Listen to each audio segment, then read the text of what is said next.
결과적으로는 법원에서 판단을 한 문제이기 때문에 검찰에서는 한 27일경에는 넘겨야 되지 않냐라고 이야기를 했습니다.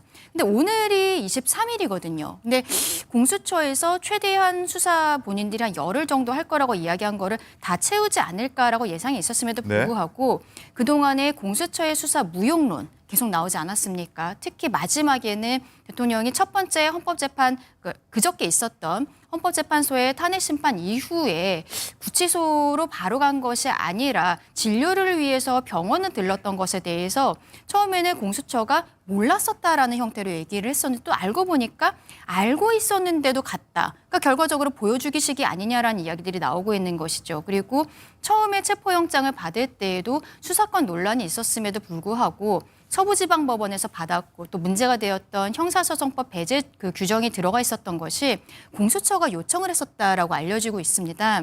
첫 번째 체포영장 집행 과정에서 실패한 이후에는 갑작스럽게 경찰에 이 다음번 체포영장에 대해서는 경찰이 진행을 하라, 위탁을 하는 형태로 이런 이야기를 해서 문제가 되니까 그냥 본인들이 하겠다. 또 이런 얘기들도 하지 않았습니까?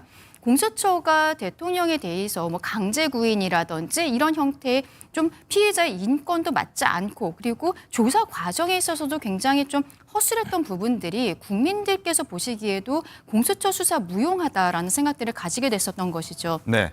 그래서 공수처가 결과적으로는 내부적으로 회의를 거쳐서 이것을 오늘 당장 이제 검찰로 넘기는 것으로 보이는데요.